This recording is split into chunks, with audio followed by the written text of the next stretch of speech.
Ei, gente, começa mais um programa Subúrbio ou Podcast. Me chamo Átila, represento o Projeto Subúrbio e estou aqui com a minha companheira Nayara. Ei, gente. E hoje a gente recebe Ela Machado, que concorre à candidatura do Senado do Espírito Santo. Bem-vinda, Ela. Ei, obrigada, gente. Prazer estar aqui nesse projeto maravilhoso que representa tanta cultura da cidade de Vitória. Bom, Rafaela Machado dos Santos, ou Ela Machado, é professora de língua inglesa na Rede Estadual do Espírito Santo, feminista, antirracista e bissexual.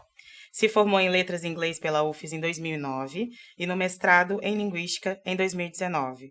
Professora de ensino médio na rede pública desde 2017. Bom, Rafaela, acho que é importante a gente já começar perguntando qual é a função de uma senadora. Então, vamos lá.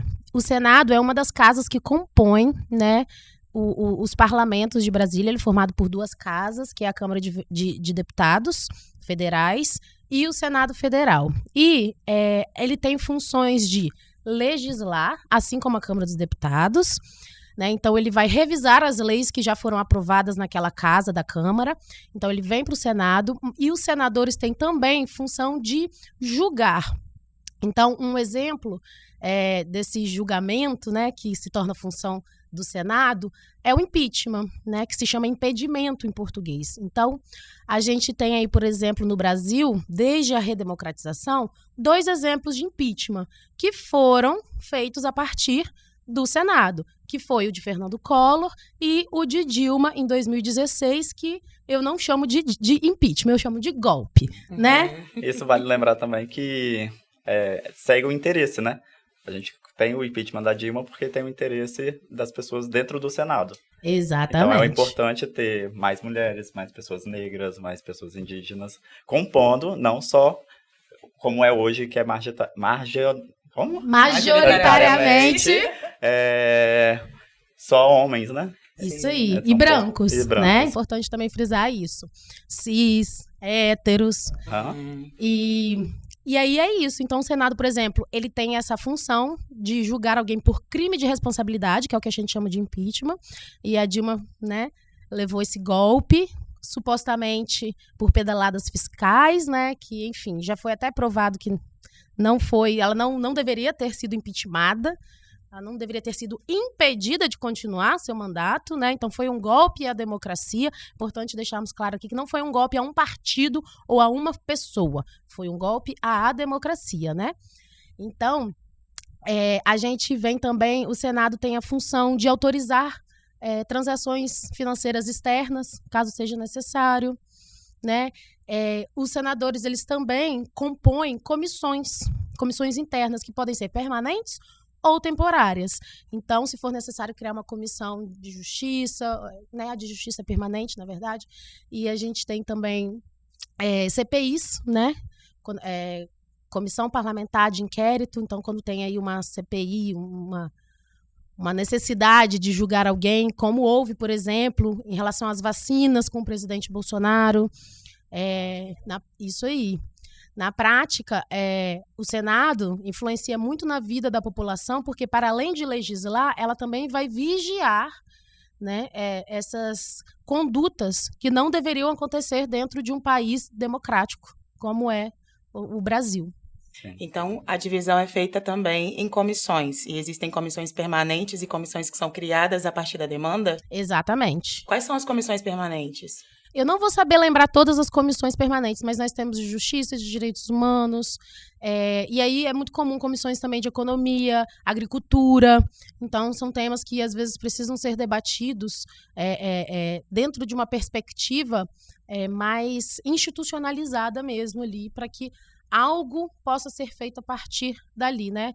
Trazer a demanda da sociedade, demandas que são macro, que são grandes, que afetam muitas pessoas.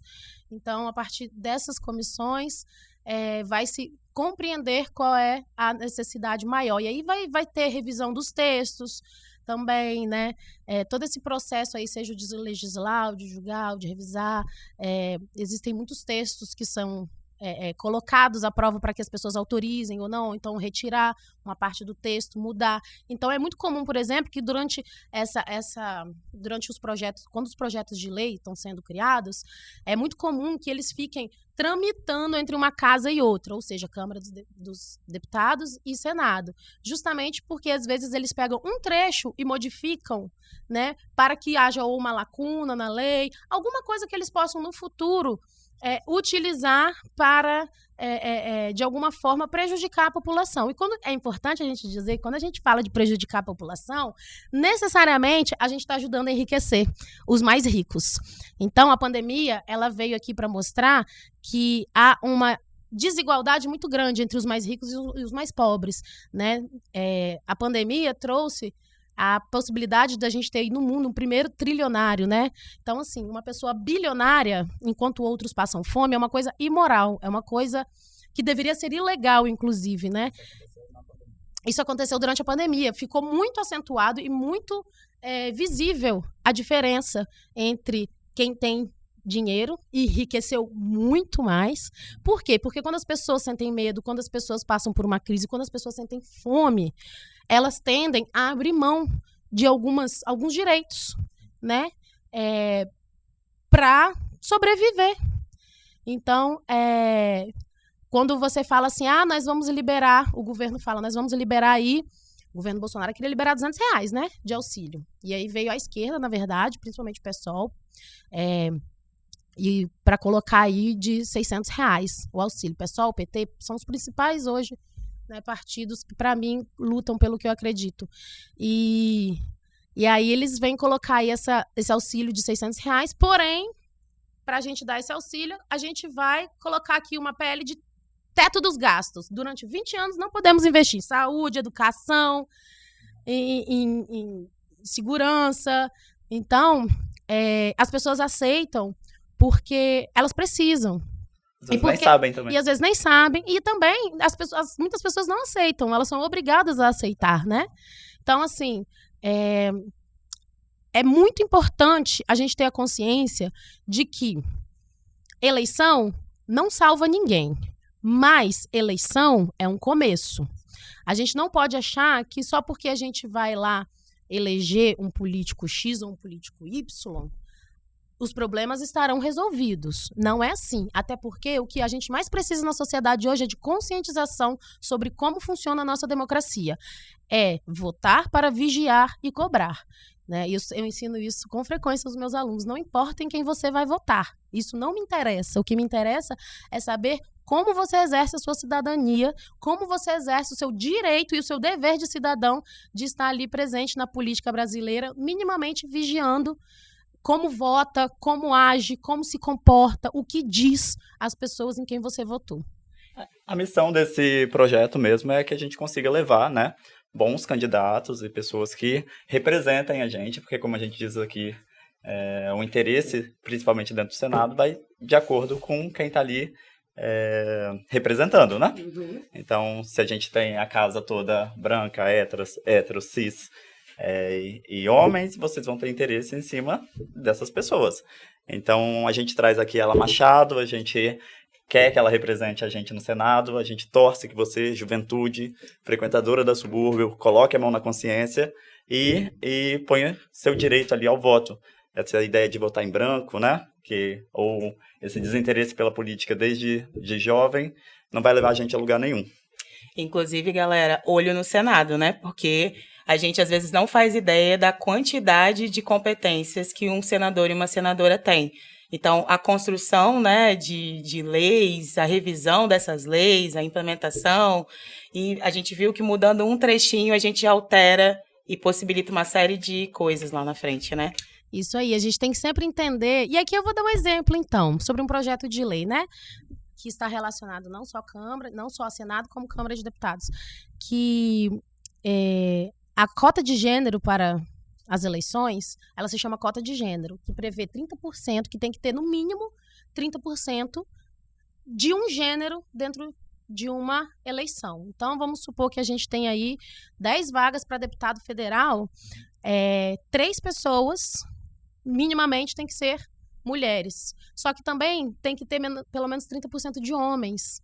Então, tem que ter pelo menos 3 homens. Então, se eu quiser um partido com 10 mulheres, eu não posso? Não. Porque a cota é de gênero. Só que não faz sentido. Porque a cota, ela é para reparar uma injustiça histórica da falta de representatividade de mulheres na política. Sim. Então, se eu tenho um partido como o PSOL, que tende a ter muitas mulheres, principalmente mulheres, tanto mulheres cis quanto mulheres trans, a gente fica impedido de ter aí uma chapa feita só de mulheres, por exemplo. Entendi, a reparação Sim. não é feita. Então, só que aí quando a gente fala de, a lei de cota de gênero está beneficiando mulheres, ela está cobrando que haja um mínimo de 30% de mulheres. Né? Mas o máximo ela não deixa. Tá? Mas também 10 não pode ter, então vamos lá, ó. Mas aí na mente da sociedade, as pessoas olham, cota de gênero, aí, ó. Aí acha ainda que mulher tá criando privilégio, tem gente que acha, né? Sim. Então olha como é que é feita a coisa do discurso também, né? A gente vai pra linguística, que é a minha área, então fala assim, nossa, cota de gênero, bacana. Pô, mas aí então, se eu quiser ter 10 mulheres, posso? Não. Até porque a cota de gênero para homens sempre existiu, né? Se você quiser ter 10 homens, você sempre pode. Exatamente! E não há nenhum questionamento em relação a isso, né? Exato. Até hoje sempre pôde. Sim. Mas agora não pode ter 10 homens, pode ter 7. Sim. Vai ter 7. E tem muitos partidos que usam isso mesmo. Até hoje estão usando mulheres, principalmente negras, como laranja mesmo, só para cumprir cota de gênero. Isso é muito comum. Então, tá vendo, gente, a importância de eleger mulheres? Não é qualquer mulher, hein? Mulheres que representem as pautas feministas. Não estamos aqui falando de Simone Tebet, não estamos aqui falando de esse feminismo liberal, né? Dessas representantes do feminismo liberal aí. Que como uma onda aí que avançou muito com Hillary Clinton nos Estados Unidos, essa coisa, mulheres no poder. Que não representa realmente o que Exatamente. se diz o feminismo, né? Mulheres que representam no poder, essa é a minha fala. Sim. Agora, você tinha falado uma coisa que eu acho muito importante, que é que você ensina isso para os seus alunos e alunas. Então, como é que você visualiza hoje, principalmente sendo professora e candidata, a importância da educação no nosso contexto brasileiro? Pois é. Então, esse é um tema que para mim é muito importante. Não é coincidência que todas as vezes que um governo autoritário quer implantar sua política dentro de um país, ele ataca a educação. Porque a educação é a base de tudo. Essa frase ela é muito real. Porque nós estamos falando de seres em formação, em processo de formação. E é bom lembrar que a responsabilidade da educação ela é do Estado, da escola e da família. É preciso haver algum tipo de comunicação ali mesmo, de interação, para que a gente consiga formar cidadãos. E, para mim, a escola, ela tem esse objetivo de formar cidadãos. Então, tudo vai de como você vê a escola, para que a escola serve, né? Para alguns, tem a visão de uma educação tradicional, a escola é para jogar conteúdo nos alunos. É uma escola conteudista, tecnicista, que está ali só para... É o velho discurso de a escola tem que ensinar português e matemática. O resto. Né? Vamos tirar a filosofia, vamos sociologia. Tirar tudo. E aí vem um novo ensino médio. Isso, ó. Aí, tanto que, depois do golpe de 2016, uma das primeiras atitudes do governo Temer foi modificar completamente o ensino médio. A BNCC, a Base Nacional Comum Curricular, que é o maior documento da educação brasileira hoje. E aí, esse novo ensino médio foi feito sem diálogo com a comunidade acadêmica, comunidade escolar, e ele foi feito através de um decreto. E um decreto é uma forma de instituir que não deveria ser feita, não deveria ser essa forma de fazer uma mudança tão grande na estrutura da educação brasileira. Então, hoje, por exemplo, no ensino médio, não sei se está todo mundo ciente disso, hein? Hoje, no ensino médio, no primeiro, segundo e terceiro ano, somente português e matemática é obrigatório. Só será estudado português e matemática nos 3 anos. Todas as outras disciplinas tiveram sua carga consideravelmente reduzida. Inglês, que era nos 3 anos, agora é só no primeiro. Então, o aluno vai estudar sociologia só em um desses anos. Vai estudar filosofia só em um desses anos. Vai estudar geografia, história só em um desses anos aí. O único que ele vai estudar nos 3 é português e matemática. Aquele velho discurso da extrema-direita de a escola é para ensinar português e matemática, não pode ensinar questões de gênero, vem daí, né? Tá aí, agora implantado no novo ensino médio. Que foi lá, um decreto lá de 2016, 2017, se eu não me engano, e que tem a obrigatoriedade de ser implementado nesse ano de 2022. Então, este ano foi uma mudança nacional na base comum curricular e no ensino médio em todo o país. E por causa disso, então fiquem atentos aí, ó. Daqui a 2 anos o Enem vai passar por uma mudança drástica, porque ele vai se adequar a esse novo currículo. Então, quem está estudando para Enem aí, ó, já fica ligado. O Enem vai ter discursiva, além da redação, vai ter questões discursivas, né? Eu vejo como muito problemático o novo ensino médio por vários motivos, né? Se alguém quiser, depois a gente até pode falar sobre isso, mas é importante deixar a gente a par do seguinte: qual é o objetivo disso? O objetivo é o de sempre. Quando a gente fala de cotas, as primeiras cotas que existiram foi para filho de fazendeiro branco no Brasil. E aí, agora vieram as cotas, né? Desde 2000 nos governos PT, 2012. E aí essa cota, ela tá incomodando muita gente até hoje. Inclusive, existe um debate aí de revisar as cotas, tá? Tá em andamento. Fiquem atentos a isso também. Quanta informação, calma. Quanta informação.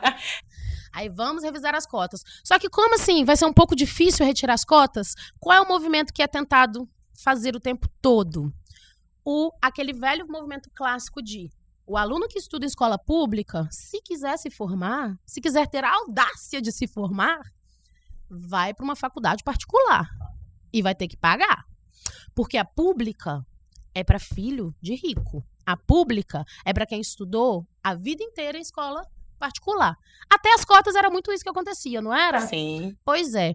Então, qual é a ideia do novo ensino médio principal? Fazer com que o ensino seja cada vez menos crítico, cada vez mais conteudista. Porque quando esses alunos saem do ensino médio, não é interesse do capitalismo que ele seja uma mão de obra crítica, pensante. É interessante que ele seja uma mão de obra barata. É interessante que ele seja uma mão de obra que não queira se qualificar para que o empregador possa pagar menos. Então, e gerar o lucro. E aí, a gente entende que, então, esse novo ensino médio, ele vai contra os interesses da sociedade. Ele vai a favor dos interesses do capital, dos empresários. Que, quando a gente para ver, quem está lá em Brasília, a maioria, não vou falar todos, tá, gente? Tem que ter cuidado com isso também. Mas a maioria está ali servindo ao capitalismo e às grandes empresas. Quando eu digo ao capitalismo, né, ao grande capital. Não estou falando de quem tem uma microempresa, um médio negócio. Não estou falando desse empresário, não. Eu estou falando daquele que lucra bilhões por ano, que polui o meio ambiente, que explora a mão de obra, principalmente a mão de obra da juventude. Gente, não tem nada melhor para o capitalismo do que mão de obra jovem barata. E é isso que a gente quer, é isso que a gente quer impedir que aconteça. A reforma trabalhista veio para isso. Trabalho intermitente, agora a pessoa pode ganhar menos de salário mínimo, olha que absurdo.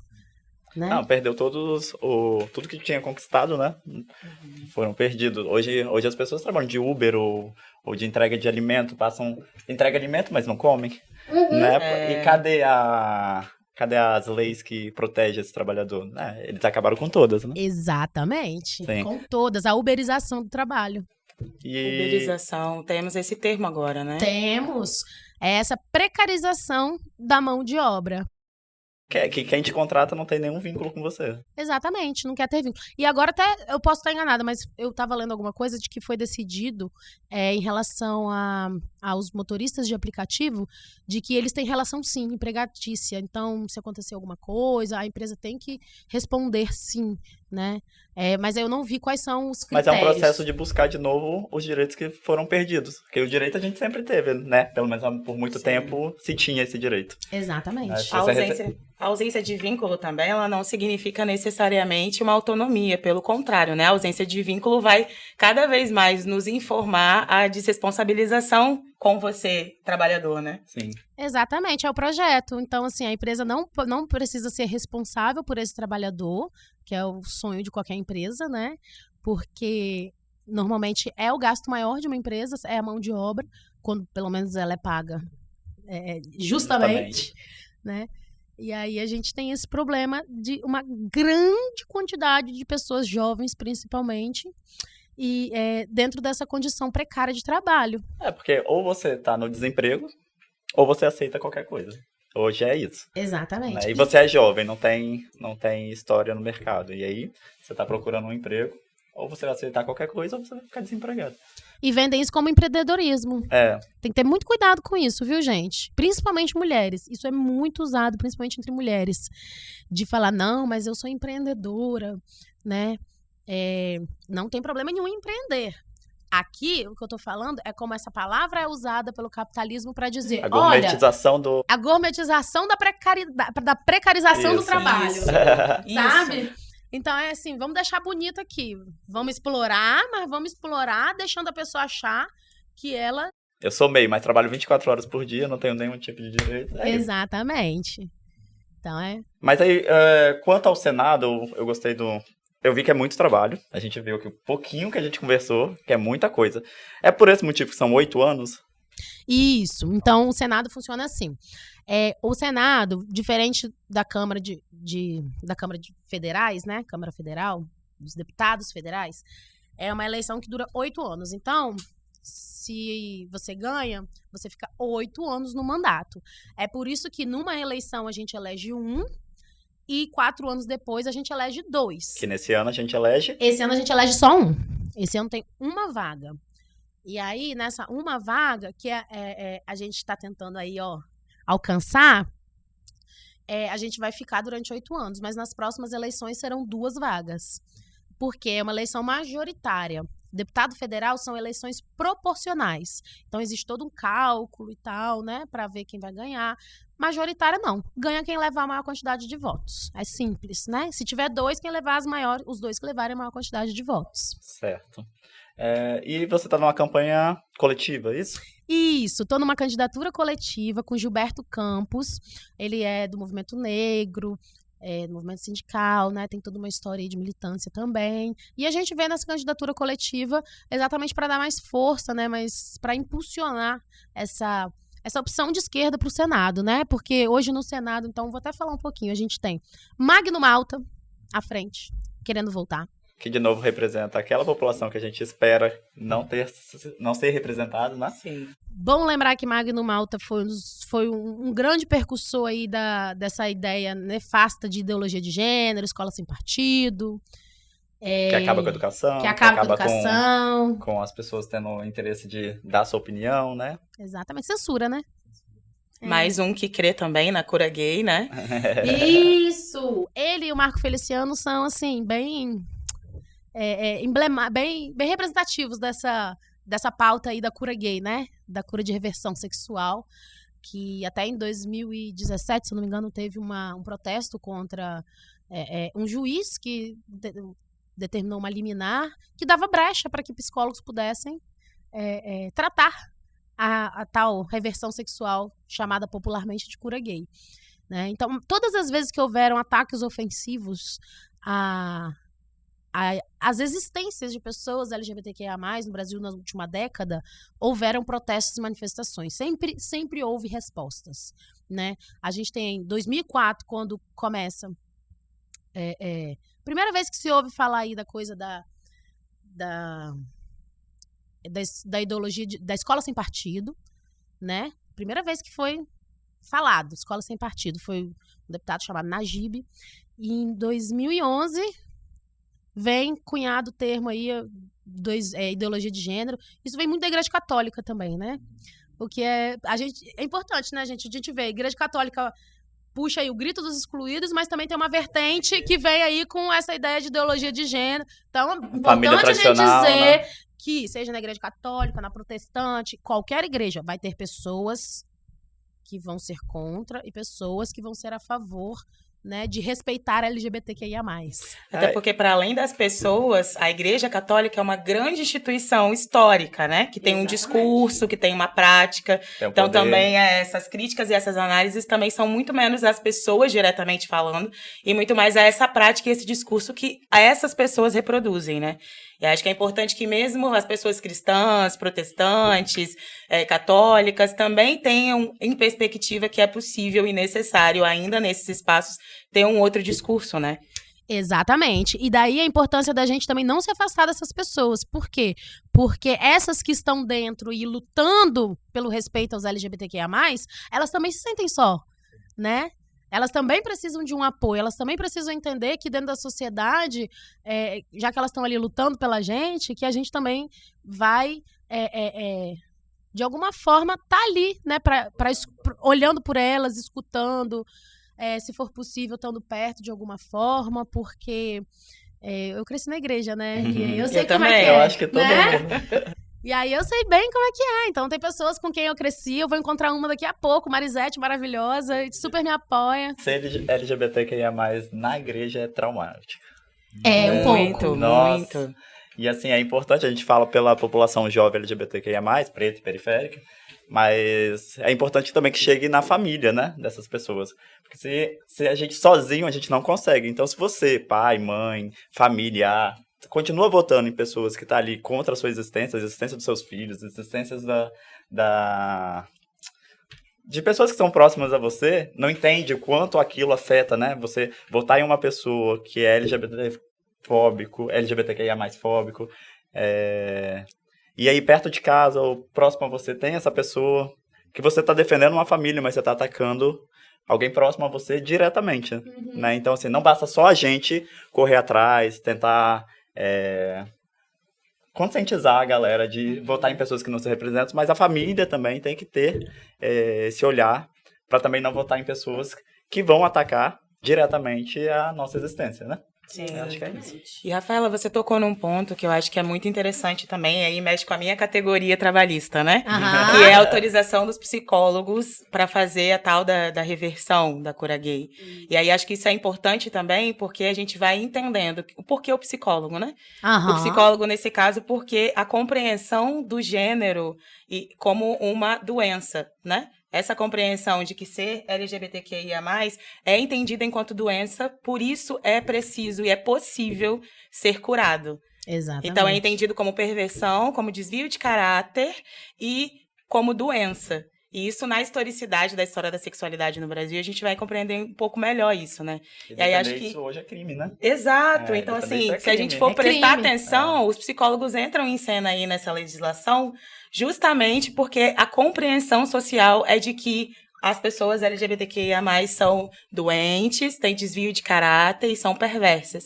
Então, dá para compreender muito a partir desse discurso, muitos dos ataques que a gente sofre, né? Sim. A função do psicólogo aí tá dizer que não é, né? Exatamente. Os estudos já foram feitos. Exatamente. E tá tudo certo, tá todo mundo... Todo mundo é naturalmente LGBTQIA+, quando se nasce assim como nasce hétero, né? E as identidades de gêneros também. Eu tenho muitas experiências assim com alunos que me procuram, né? Porque eu falo muito sobre isso na sala. Eu explico que até 1990, segundo a Organização Mundial da Saúde, ser homossexual era doença, sim. Constava no rol e aí, tanto que linguisticamente a gente vai de homossexualismo com esse sufixo que indica doença, ismo, e para homossexualidade. Então, a gente hoje fala em homossexualidade, porque não é uma doença, né? É uma condição normal, comum, que qualquer pessoa pode ser. Natural, exatamente. E aí, em 2018, vem essa lei, vai modificar também para as pessoas trans. Somente em 2018, ser trans deixou de ser doença. Sim. Pela OMS, 2018, né? gente. 18. A gente tá em 2022, tá? Eu já estava na sala de aula. No mês que saiu, eu falei pros alunos, falei, galera... E esse processo também, né? Banheiro, tudo! E tudo é pauta... e tudo tem se tornado pauta pra família tradicional, pra galera de direita, né? A gente tem problemas com banheiros, as meninas trans usam banheiro na escola às vezes. O nome que não consegue trocar. O nome que não consegue trocar, né? Eu chamo todos os meus alunos e alunas trans e não binários pelos nomes que...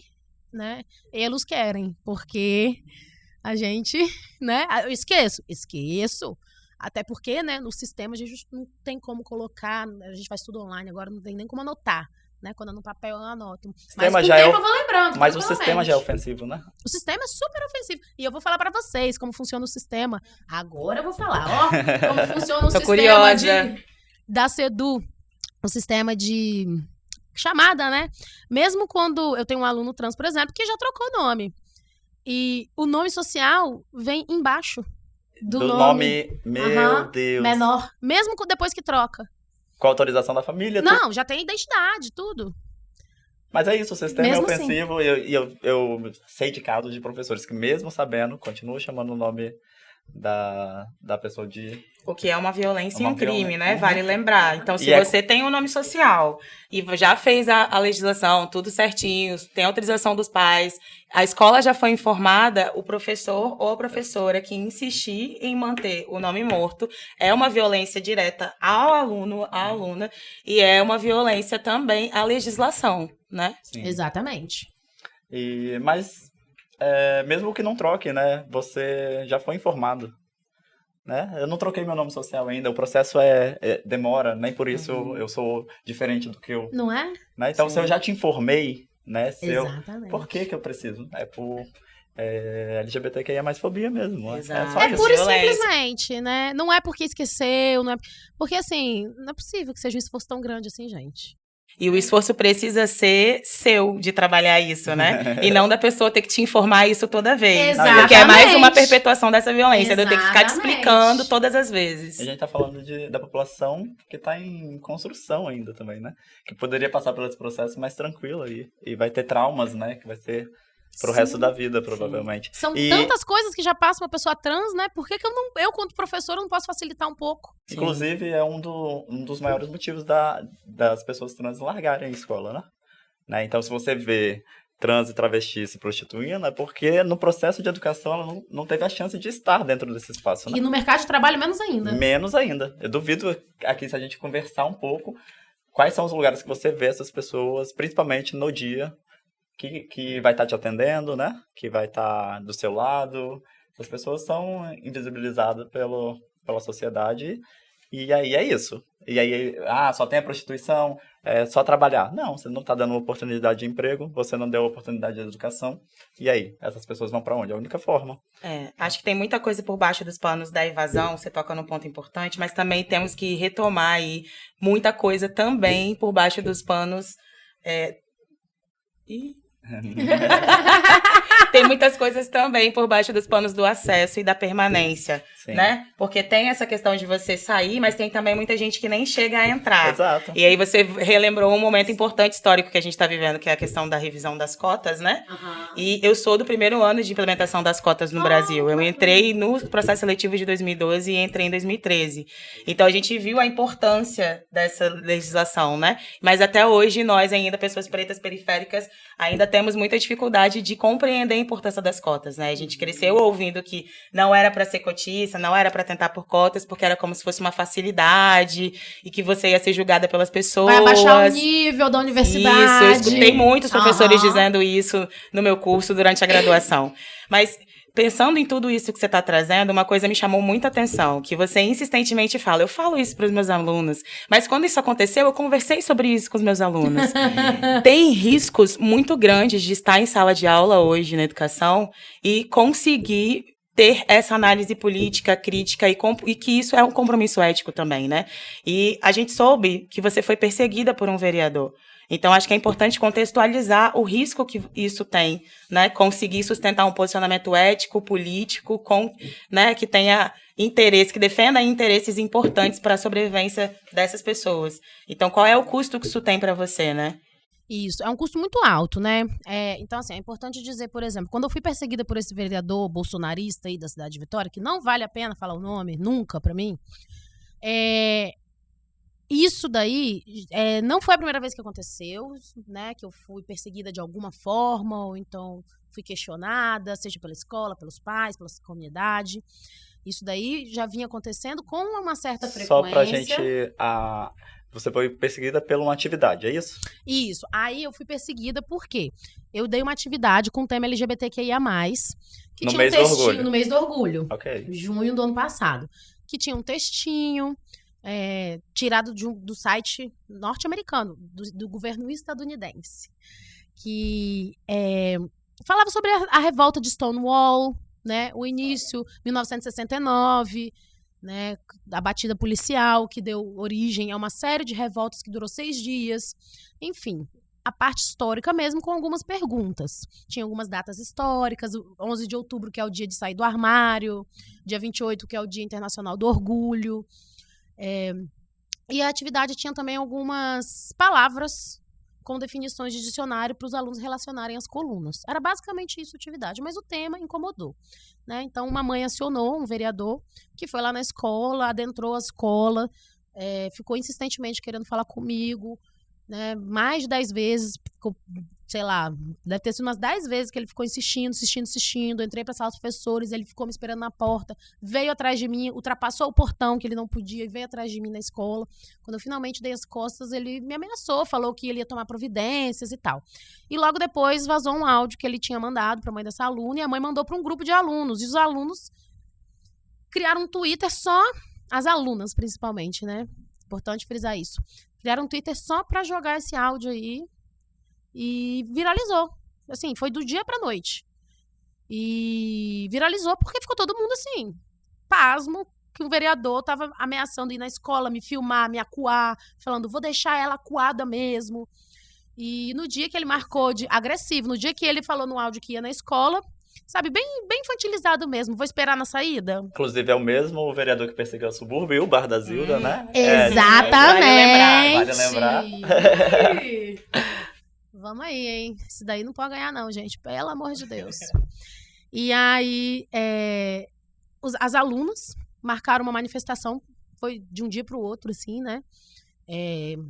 Marcaram uma manifestação na frente da escola, que também contou com o apoio da comunidade, de pessoas de partido, sindicato, mas majoritariamente de alunos, tanto da escola onde eu dou aula, como de outras escolas, né? Até hoje, é muito comum eu andar por Vitória e a pessoa falar, eu fui na sua manifestação e tal.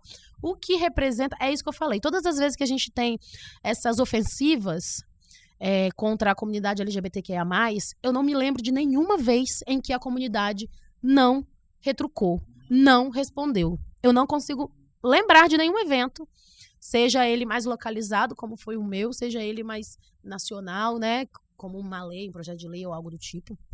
E aí, a gente tá aqui... Foi um fato que demonstrou, para mim, a potência da juventude, a potência da educação. A partir desse evento foi criado o Grêmio Estudantil na escola onde eu dou aula, o Grêmio Berta Lutz. Então, assim, eu sou madrinha do Grêmio, né? No momento eleitoral eu não posso entrar na escola, mas eu posso falar, né, que a gente fez parte da construção desse Grêmio.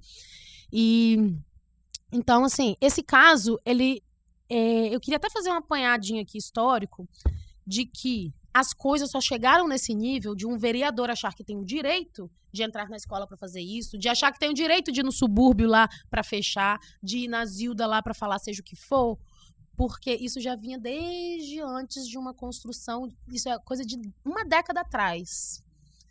E essa construção, ela vem com essa ideia de escola sem partido, que em 2016, a gente já tinha aí pelo menos uns 50, no golpe, né? A gente tinha uns 50 projetos de lei já pelo Brasil, que era desse cunho de escola sem partido. Às vezes tinha outro nome, né? Mas todos eles eram com essa ideia de escola sem partido.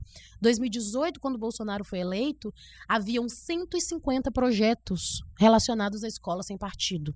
Cada um deles tinha um nome diferente. E aí, por quê? A família Bolsonaro, ela se capitalizou principalmente dentro do tema LGBTQIA+.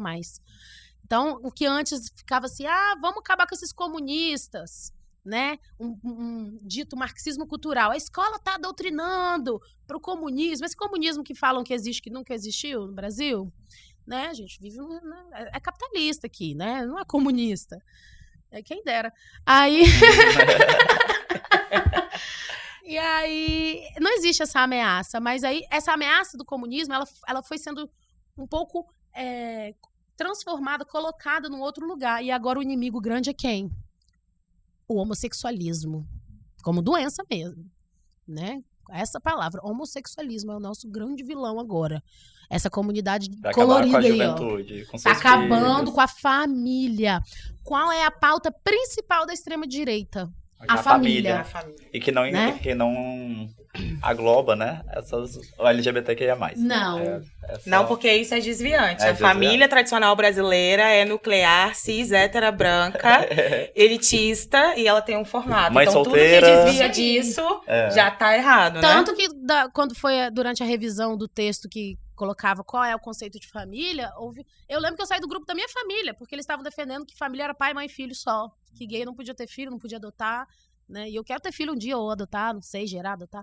E aí tem todo esse discurso aí de que nós estamos protegendo a família, o que na real é justamente o contrário, porque quando a gente não fala desse sistema em sala de aula, a gente dá margem para abusos sexuais, principalmente com crianças, porque mais de 70% dos casos acontecem dentro da família, ou com pessoas muito próximas, pessoas ditas de confiança. Então, quem é responsável quase sempre é a escola. Quase sempre é a escola responsável por identificar, né? Quase sempre tem alguém da família responsável porque pelo a criança abuso. Procura alguém de fora de casa, né? Sim, às vezes a criança nem procura, dependendo da idade, ela só fala. Né? A escola tem que ensinar a partir dos 6 anos de idade. Era a história do kit gay, né? A sexualidade tem que ser abordada. É a história do kit gay. Isso, em 2011 vem o kit Escola Sem Homofobia, que eles nomeiam de kit gay. 2011 isso. Aí eu vou fazer uma criticazinha aqui, pode? Uma crítica ao governo do PT, mesmo. Porque a gente tem que votar pra criticar, não é isso? Sim. Isso aí. E aí, por causa dessa ofensiva, o governo retirou o kit Escola Sem Homofobia.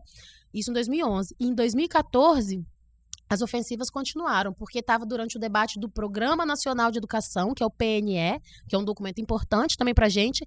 E em 2014 foi retirada a obrigatoriedade do Plano Nacional de Educação de ensinar questões de gênero e sexualidades. Ou seja, né, houve aí um avanço dessas políticas ofensivas contra a nossa comunidade. Então, eles conseguiram institucionalizar essa ofensiva, conseguiram deixar no papel, agora não é mais obrigatório, né? E isso foi...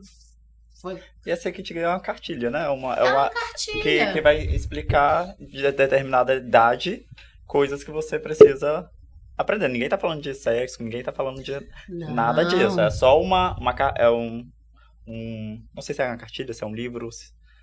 um conjunto de materiais, de informação. Não era um livro só. Que de acordo com a idade da criança, ela vai aprender ali, principalmente a se defender, né? Contra abusos. A identificar, exatamente. Porque isso está na legislação, né? Nos documentos oficiais da educação. A partir dos 6 anos de idade, a criança tem que ser já tem que ser abordado na escola o tema de sexualidades. O que não é ensinar ninguém a fazer sexo. Né? A partir dos 6 anos, uma abordagem. No ensino médio vai ser outra. Não é também não é ensinar ninguém a ficar com o mesmo sexo, não é nada disso, né? Nada disso. E assim, dos pensamentos que até hoje, gente, mesmo na sala de aula do ensino médio, tá? Tem gente que realmente acredita nisso.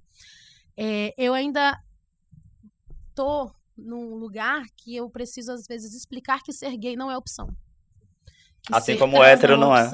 Assim como ser hétero não é, exatamente. Ninguém escolhe ser hétero, né? Até porque, assim, né, gente? Se a pessoa pudesse escolher ser hétero, as mulheres iam escolher ser hétero? Pelo amor de Deus. É compulsório mesmo, né? Vamos combinar? Eu, como bissexual, falo, né? Se eu pudesse escolher, eu nem ia gostar de homem, mas tá bom que eu gosto. Pelo menos Deus me fez assim, gosto de mulher também. Ai, amém. Pronto, tudo resolvido. Ai, graças a Deus. É importante você falar que não é opcional, justamente porque o termo, então, galera, não é opção, né? Exatamente. É orientação sexual. Isso. Então, vamos descontrair um pouquinho. A gente fez uma brincadeirinha que chama Beija, Casa ou Passa, né? Vamos deixar o mata pra lá. Aí você vai tirar... Como é que é? Não. Ficou alguma não, bota coisa o mata. Aí você tira... Eu quero a versão proibidona. Então, beija, passa ou mata. Beija, casa ou mata. Beija, casa ou mata. Aí a gente vai tirar 3 nomezinhos aqui e você vai falar com quem você beija, com quem você casa e quem você mata. Ai, meu Deus, ninguém vai usar esse mata contra mim, não. Não sei. Você que pediu a Porque versão você proibidão. e pegou coisa minha antiga aí e quis fazer isso, bem processei. Vamos começar com beija? Vai tirar tudo? O beija, quem é o beijo?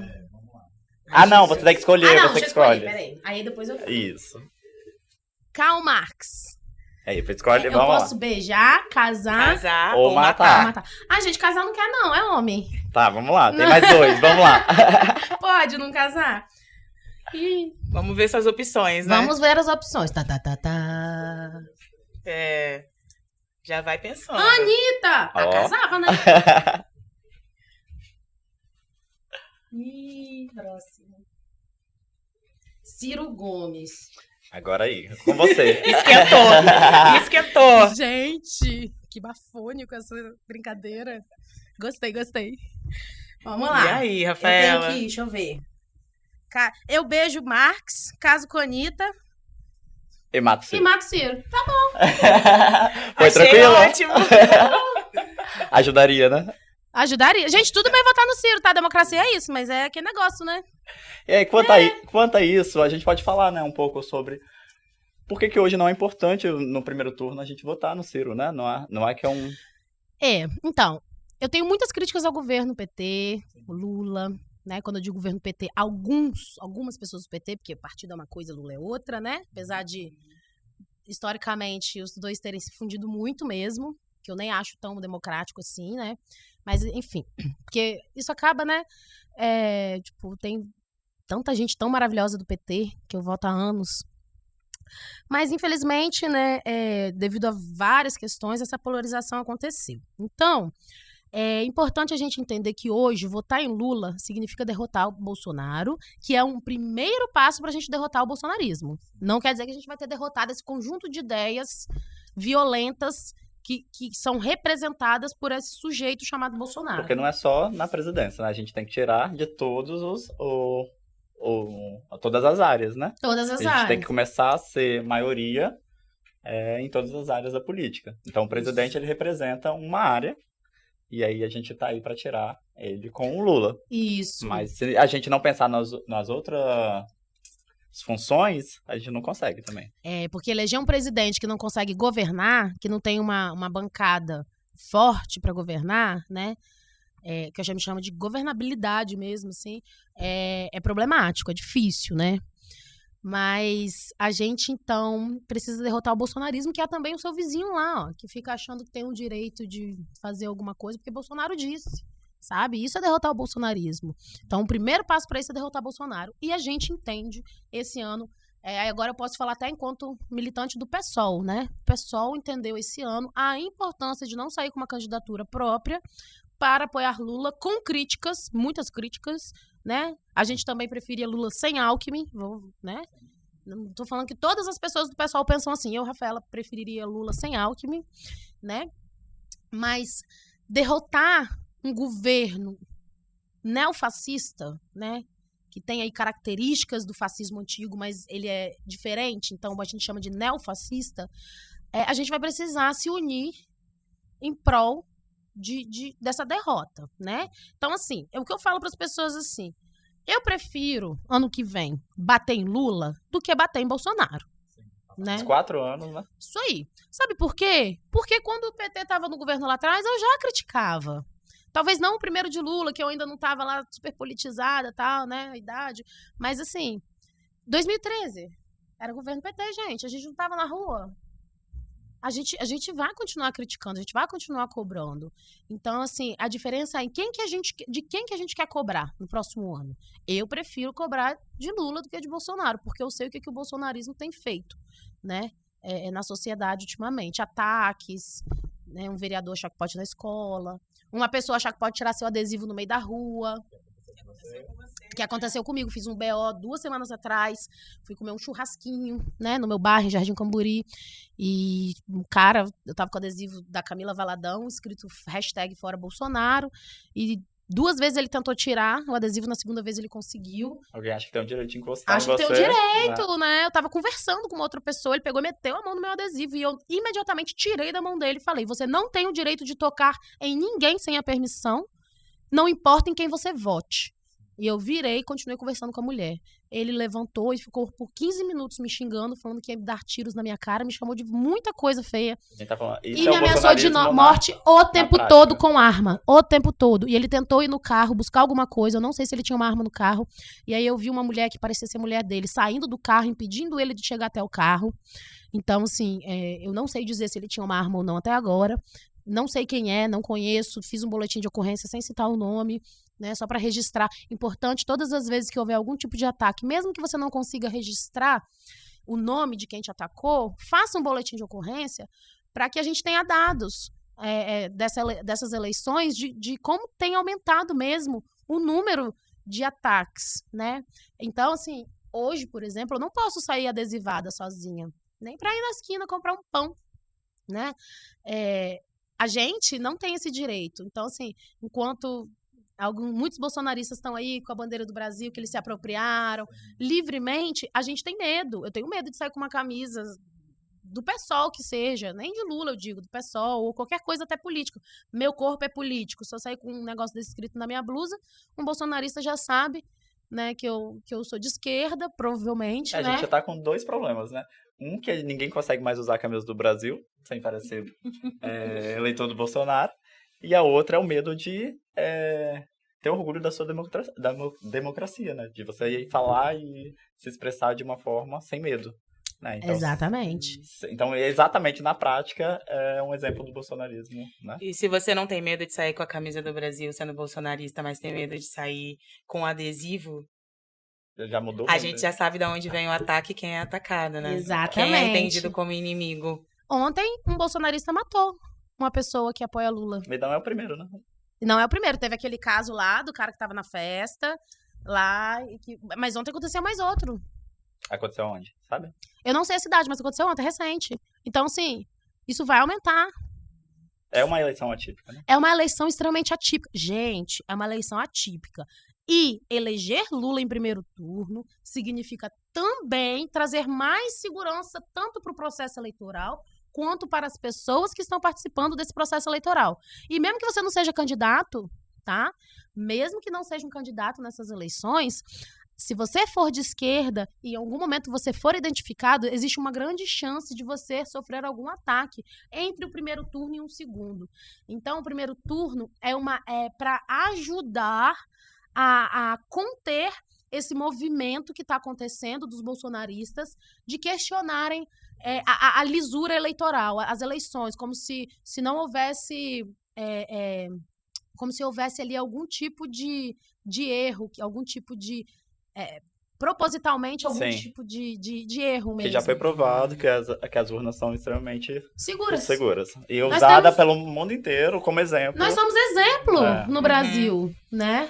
Mas aí segue também, né? Porque se a gente pega e hoje você tem a decisão de votar em um outro candidato que não seja o Lula e a gente segue para o segundo turno, o Bolsonaro ganha força porque ali no primeiro turno, se ele perde, os próprios apoiadores que ganharam também não vai dar força para ele acabar com as eleições, né? Por exemplo, o senador de direita, ou um deputado federal de direita, tudo apoiadores deles, ganha. Então, ele não vai ter força para falar que as eleições foram fraudadas. Porque ele perde o apoio ali naquele momento, do primeiro turno. A gente impede essas negociações escusas que a gente não sabe o que é. Agora, se vai pro segundo, só é presidente. E aí ele ganha força, aí ganha violência, né? E aí segue isso. A população vai ser a mais afetada. Sim, e é isso, então. Se você, que não acredita no PT, no Lula, a gente está falando de um contexto histórico. Como ela falou, a gente precisa colocar o Lula no primeiro turno para evitar esse tipo de violência contra a democracia e também, para isso, cobrar do Lula em vez de passar mais 4 anos com o Bolsonaro. Isso aí. Sim, então aí, galera, que tá votando no Ciro... Vamos pensar melhor, direito gente. democrático, mas assim, vamos pensar um cadinho. Vamos pensar. Não é aderir ao petismo, né? Fazendo isso.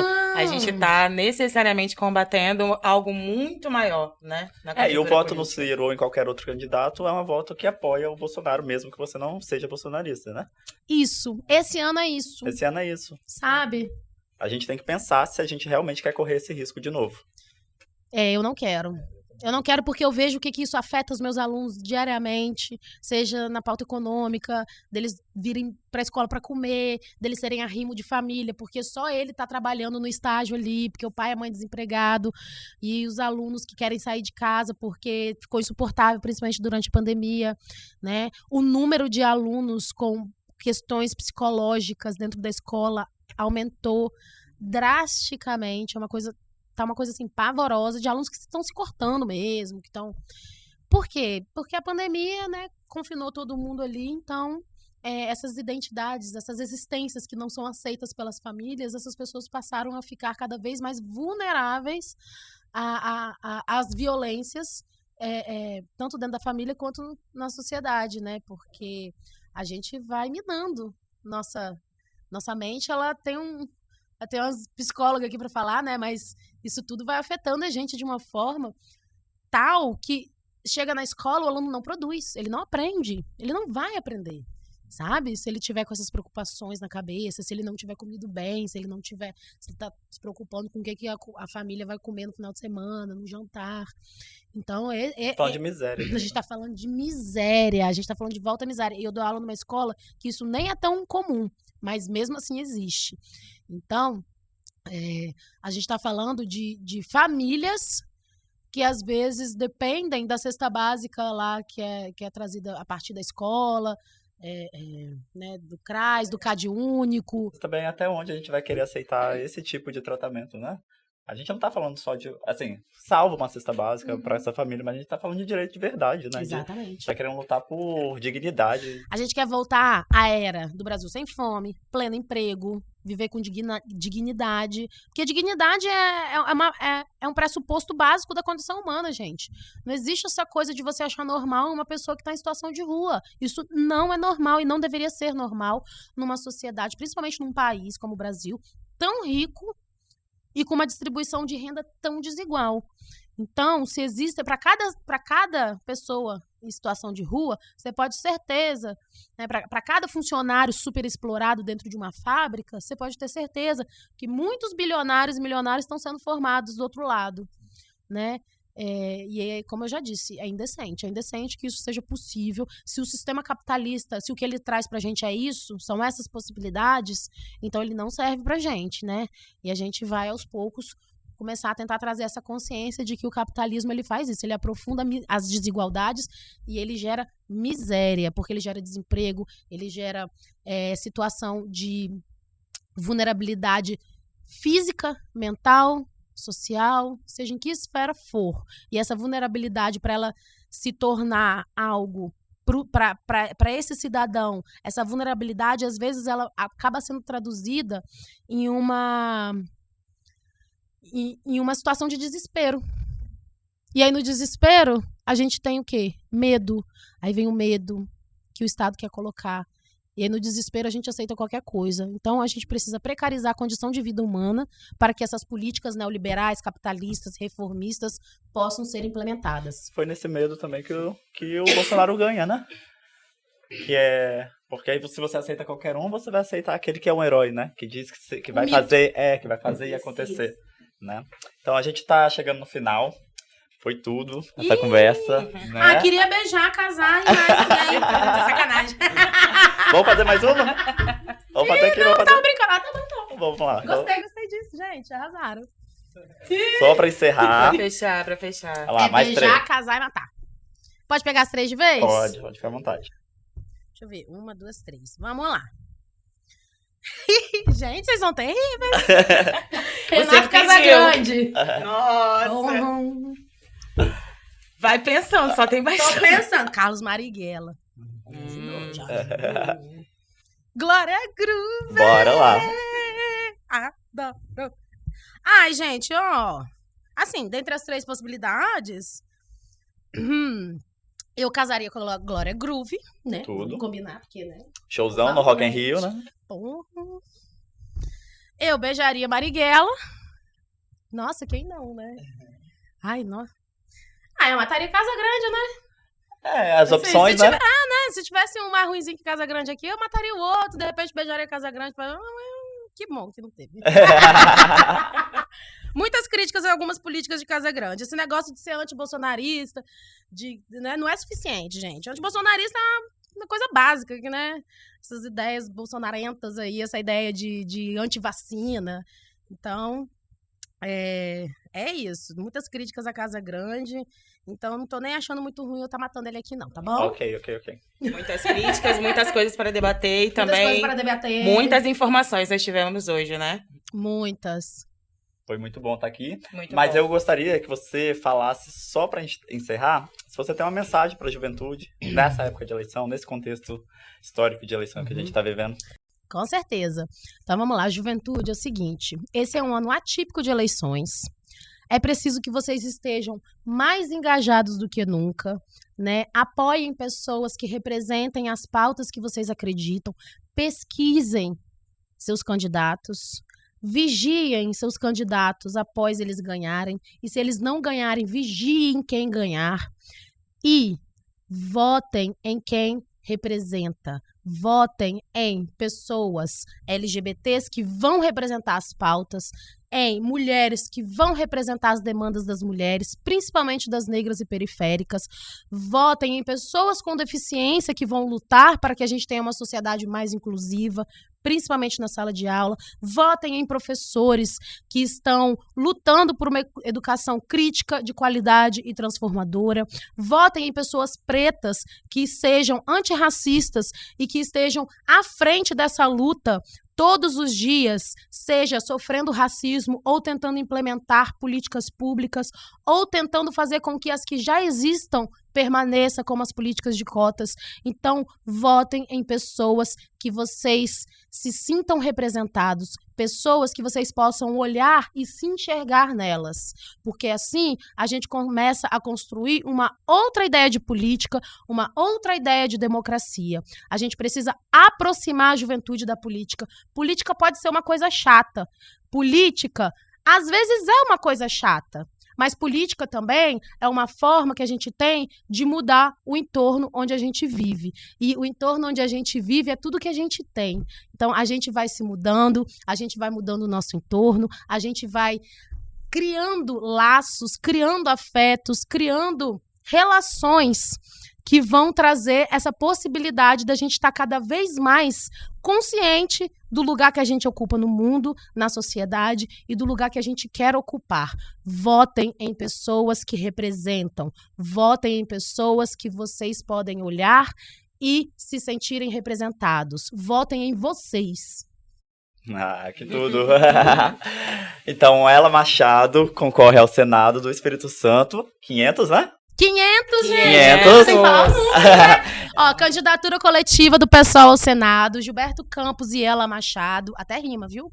Votem 500! Então, e Ela Machado é uma convidada que representa muita gente. É uma pessoa que tá com a gente todos os finais de semana, sempre vejo ela lá com a gente. Então, não é só uma candidata que tá vindo com propostas, né, que a gente olhou e analisou. É uma pessoa que, na hora do problema, ela esteve ali com a gente, e é nessas pessoas que a gente acredita, e é nessas pessoas que a gente quer que represente a gente lá no Senado e em todas as áreas da política, né? Quer terminar? Não, acho que é isso. Muito obrigada. Entendemos muito sobre o Senado e vimos que em tudo que a gente debateu hoje, você sempre falou por causa de um decreto, de uma legislação, de uma emenda, e tudo isso é debatido por uma função que você está concorrendo e que nem sempre a gente tem noção do que faz. Então, da importância da gente, na hora de discutir, entender que se a gente está criticando e entendendo por que saiu esse decreto, por que tem isso na escola acontecendo, a gente precisa entender qual é a senadora que a gente votou. Isso aí, muito bom. Obrigada, Rafaela. Obrigada a vocês, gente. Um prazer ter participado desse programa. E vida longa ao subúrbio.